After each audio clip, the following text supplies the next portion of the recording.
caso daquele suspeito, né? Na verdade, a gente trata como suspeito, mas para o delegado de polícia não restam dúvidas de que Jean Carlos é o autor da morte da esposa, da sogra e do sogro.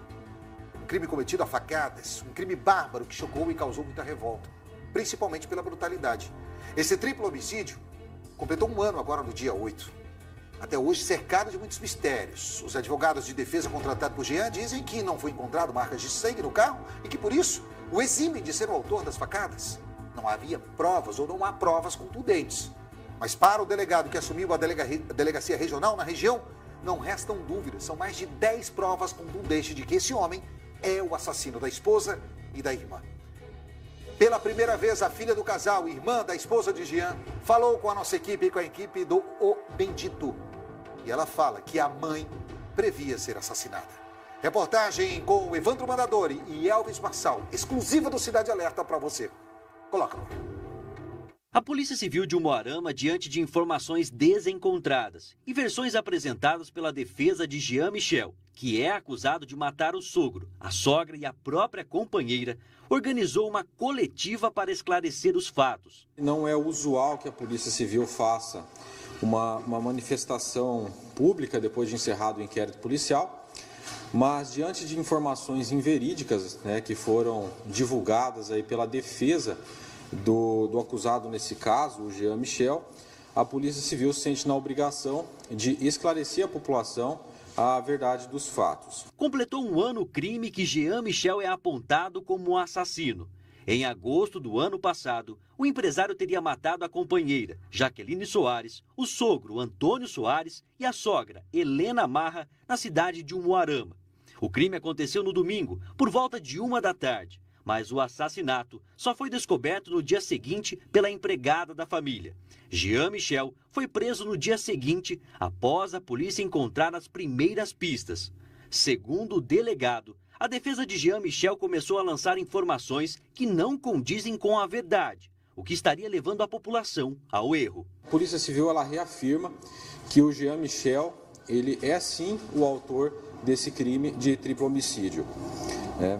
Nós não temos dúvidas quanto a esse fato. A Polícia Civil da cidade de Umuarama apresentou ao menos 8 provas que colocam Jean Michel na cena do crime. O primeiro ponto analisado foi que as vítimas conheciam o assassino, pois liberaram a entrada dele na residência. As portas não foram arrombadas.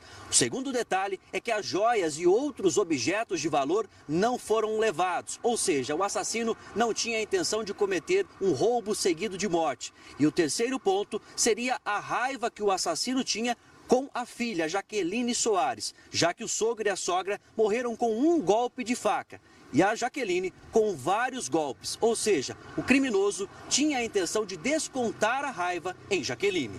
Além dessas provas já mencionadas, a perícia descobriu que o assassino usou em um pé uma marca de chinelo, já no outro uma marca diferente, que bateu exatamente com os chinelos apreendidos na casa de Jean Michel.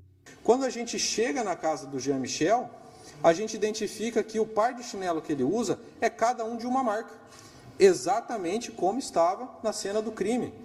E aí, para reforçar tudo isso, vem o laudo e fala que, analisando-se o padrão de desgaste, ou seja, o solado do chinelo já tinha um desgaste pelo uso, as dimensões do chinelo, o tamanho da pegada, orientação dos sulcos, as marcas embaixo do chinelo, elas são compatíveis com as pegadas deixadas nas manchas de sangue. Pela primeira vez, a outra filha do casal, a irmã de Jaqueline, que é juíza de direito na cidade de Paranavaí, quebrou o silêncio e contou que a mãe dela, Dona Helena Marra, já estava prevendo que uma tragédia poderia acontecer. Uma semana antes de acontecer esses fatos aconteceram no dia 8 de agosto, que foi dia dos pais, né? Exatamente no domingo anterior, os meus pais estiveram na minha casa no final de semana. E antes de ir embora, a minha mãe, né, eu estava grávida de 8 meses, minha mãe colocou a mão na minha barriga e ela falou: filha, ore por nós, porque vai acontecer uma tragédia e o Jean vai matar todos nós. E aí ela me deu um beijo, pediu oração e foi embora. E eu nunca mais a vi. A juíza, que perdeu os pais e a irmã assassinada, conta que o relacionamento de Jean com a família era muito difícil, além dele ser agressivo com Jaqueline. Uma certa vez ele quebrou a porta da minha casa, da casa dos meus pais, né? Ele arremessou objetos contra ela, ele agrediu verbalmente ela muitas vezes e a minha mãe também. Certa vez eu liguei, né, para minha mãe e ela me disse que elas estavam em um hotel dentro de Umuarama, fugindo das agressões do Jean, enquanto meu pai conseguisse trocar a fechadura da casa para que ele não tivesse mais acesso. Nós entramos em contato com a defesa de Jean Michel, que rebateu a fala da polícia. A defesa em nenhum momento trouxe inverdades, até porque a defesa não precisa fazer isso, né? Agora, quem precisa reafirmar o próprio trabalho é a autoridade policial, que veio de forma prematura, né? E falou na mídia, no dia em que encontraram os corpos, falou para a mídia que havia sangue em chinelo, que havia sangue em faca, que havia sangue em carro, que havia sangue próximo à máquina de lavar roupa, tanque da residência, e foram coletados, Evandro, mais de 30 swabs só na residência do Jean Michel. E nenhuma delas foi confirmado sangue humano. O delegado rebate a fala da advogada e garante que é preciso interpretar a rigor os resultados dos laudos. Os advogados informam numa entrevista que eles são advogados e peritos. Como peritos, eles desrespeitam a linguagem pericial. O laudo fala sobre análise de sangue. Conclui o perito não haver quantidade perceptível de sangue. Isso não significa laudo negativo. Isso não significa laudo que inocenta o Jean Michel. E essa linguagem é uma linguagem técnica que deve ser respeitada. Jean Michel segue preso aguardando julgamento no Complexo Médico Penal na região metropolitana de Curitiba. Ele ainda entrou com pedido para ter parte na herança do seu Antônio Soares. E ele tem buscado esse patrimônio, né? A sociedade não sabe que ele quer ser herdeiro. A sociedade não sabe que ele está postulando provas nesse processo para que ele herde aquilo que, na verdade, era dos meus pais. Então, ele quer se tornar herdeiro dos 40 anos de trabalho do meu pai e ele quer ficar, talvez, rico com essa situação. Que absurdo, cara.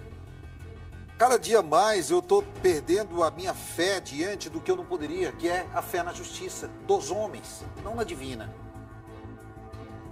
Que absurdo saber que mesmo diante de uma tragédia como essa, ele ainda está postulando os bens a qual ele não tem direito algum.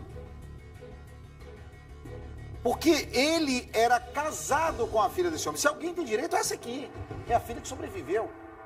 Agora, para você que está em casa me assistindo agora, ao sentar no banco dos réus, você acha que esse homem vai ser condenado ou colocado em liberdade? Sem condenação. Essa é a minha primeira pergunta. Agora eu tenho uma segunda pergunta. Se condenado, esse homem vai ficar em prisão domiciliar, como a gente viu aqui do açougue, em Maringá, ou vai ser colocado atrás das grades imediatamente e não vão dar à defesa dele o direito, ou como resposta do trânsito em julgado, que é um tapa na orelha, literalmente? É a pergunta que eu faço a você. Sabe qual é a minha resposta? Eu vou falar, eu não costumo dizer, né? Eu sempre deixo para você, mas a minha eu vou dar. O pastor que está lá nos assistindo, o advogado também? Pastor Edson, está aí, obrigado, pastor. Que Deus abençoe e ilumine nossos caminhos. Me inclua sempre nas suas orações. Peço a sua proteção, pastor. E da minha mente para falar com clareza as coisas, para que eu não incorra em erro. Mas, pastor, vai ser condenado. E vai direto para a cadeia, por mais que a advogada faça o que vier a fazer. Sabe por quê? A testemunha de acusação que vai estar sentada lá vai ser uma juíza. Vai ser aquela mulher que deu entrevista exclusiva para nós. E a palavra dela vai pesar na hora perante o juiz, que eu duvido se um companheiro dela vai ter coragem de dizer assim: não, esse homem não matou seu pai, não matou sua mãe, não matou sua irmã, diante do depoimento dela. Eu duvido.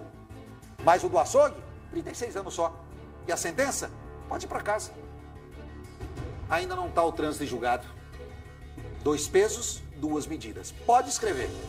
Doutora, que se faça justiça pelos seus pais. Quero que a senhora entenda que eu não estou aqui dizendo que não faça justiça, que faça justiça. Mas que faça justiça também por outros que nesse momento choram a dor do pai de não estar no Dia dos Pais aqui. Outros que choram do irmão não estar aqui por decisões da justiça de colocar em liberdade criminosos, como num caso que nós vamos mostrar em breve, que foi aqui, ó, no Fórum de Maringá, que 2 irmãos gêmeos foram colocados em liberdade e mataram um homem depois que saíram. Que justiça é essa que faz com que o povo duvide? A gente não pode duvidar da justiça, pelo amor de Deus. Precisamos ter o mesmo peso e a mesma medida para casos similares. Caso contrário, a sociedade vai pagar. Dia dos Pais está chegando. É hora da gente pensar quantas famílias não vão ter esse momento um pai ao lado, assassinado, e criminosos que ficam soltos. Ou responder aos crimes condenados em liberdade, né? Porque preso domiciliar, para mim, não é. Porque não está trânsito e julgado. Doutor Edson, promotor de justiça, obrigado pelo carinho da audiência. Um abraço ao senhor, a todo o Ministério Público. E parabéns pelo trabalho do Ministério Público. Está mandando mensagem ali também, todo mundo. Obrigado, viu? Muito feliz com a audiência de todos vocês. Vamos que vamos com o nosso Cidade Alerta.